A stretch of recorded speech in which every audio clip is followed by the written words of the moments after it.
Welcome to Big Daddy's Story Time. We're reading Disney's Winnie the Pooh, my very first Winnie the Pooh, Pooh's Neighborhood. I say, it's a splendid day in the neighborhood, said Al. It's a nice day here, too, said Winnie the Pooh. Exactly what I'm saying, said Al. A perfectly splendid day in the neighborhood. Which neighborhood are we talking about? Said Pooh. Neighborhood, said Al. Our neighborhood. The place where we live and where all our neighbors live and are neighborly. Oh, said Pooh, it's a splendid day in it, isn't it? Quite, said Al. Now I'm off for an owl's eye view. He flew up and circled once around Pooh's house. What does it look like from up there? Called Pooh. I can see the 100-acre woods spread out below me, said Al, and it's a fine place indeed. As Al flew off, Pooh began to think about what it means to live in a neighborhood, and he thought perhaps he would bring a neighborly present to his closest neighbor, Piglet. He took a honey pot out of his cupboard and tied a nice blue ribbon around it. Then he tucked it comfortably under his arm and stumped down the path towards Piglet's house. But when he reached his thoughtful spot, which is halfway between his house and Piglet's, Pooh suddenly had a thought. I could take this path straight to Piglet's house. Or I could go up the path and around the whole neighborhood, and sooner or later the path would take me to Piglet's house anyway. And that is what he did. After he had walked for a while, he came to the house where Kanga and Rue live. Hello, Kanga, said Pooh. I'm just on my way to deliver this neighborly present to Piglet. But Pooh, dear, Piglet waves. Piglet lives that way, said Kanga, pointing down the very path by which Pooh had come. Yes, said Pooh, but today I'm going the long way. Oh, I see, said Kanga. In that case, perhaps you should join us for a snack. Come on, Pooh, cried Roo. We're going to the picnic spot. Pooh said he was feeling a bit 11 o'clockish, so they all went together past the sandy pit where Roo plays, up to the picnic spot to share a little something. Half an hour and one picnic basket later, Pooh thanked Kanga, tucked Piglet's honey pot under his arm, and stumped down the path toward Rabbit's house. Hello, Rabbit, called Pooh. I'm on my way to Piglet's house to give him the neighborly present. If you're going to Piglet's house, what are you doing here? Asked Rabbit. I'm going the long way, said Pooh. More like the wrong way, if you ask me, said Rabbit. But since you're here, would you mind taking these carrots to Christopher Robin? I promised he'd have them in time for lunch. Well, at that moment, at that mention of the word lunch, Pooh noticed that his tummy was feeling just the tiniest bit rumbly. I'd be happy to, he said.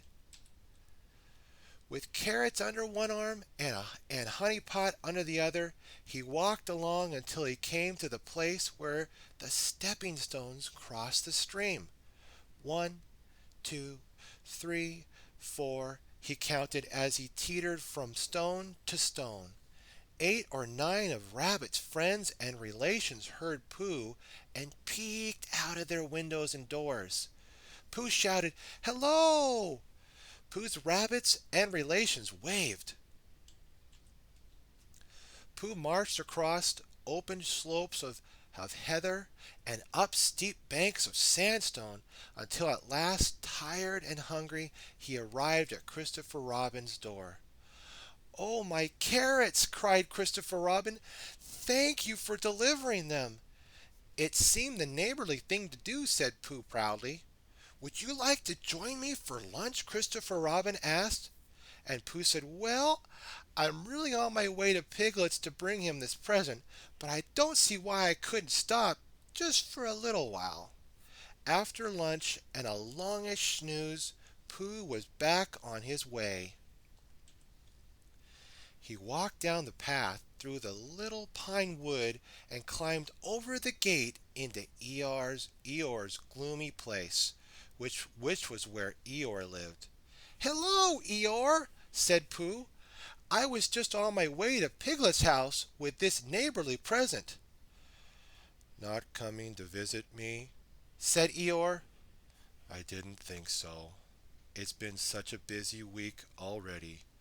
Why, only 4 days ago, Tigger bounced on me on his way to the swimming hole. How many visitors can you expect, really?" And Pooh, feeling rather badly now, offered Eeyore a nice lick of honey.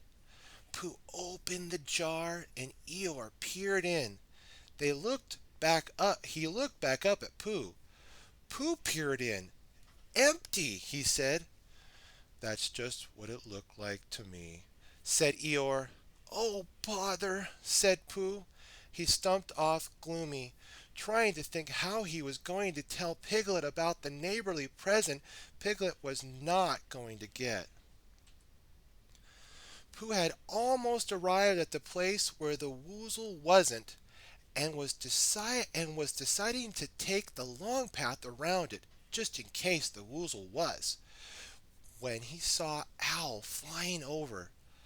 "I've seen our whole neighborhood today," Pooh told him, "but now I have no neighborly present left for Piglet." "Well, the bees have been quite busy at the old bee tree lately," said Owl. "Perhaps you can get a fill up there." "That's a good idea, Owl. That's a good idea, Owl. Owl, but it's such a long way," sighed Pooh. "Come along," said Owl. "We'll take the short cut through the woods." So they climbed together until they came to an open place in the middle of the forest, and in the middle of this place was the old bee tree. Pooh could hear a loud buzzing near the top. Up, up, up he climbed. "Go up higher," called Owl. "Past the bees, to the very top of the tree. Now, look around you. What do you see?" The 100-acre wood was spread out before him. "Our neighborhood!" cried Pooh. "Our beautiful neighborhood!" "That's the owl's eye view," said Owl grandly. "Oh, I can see poor Piglet out sweeping his walk," said Pooh. "Looks like he could use some company." So Pooh filled the honey pot once more, and he and Owl went to Piglet's house for supper. What have we learned today, my friends? We have learned the joy and happiness of being neighborly to our neighbors. Also, we learned from Pooh to show our love for others by sharing acts of kindness. Be sure to like, favorite, and subscribe. Stay tuned for more Big Daddy Storytime. God bless.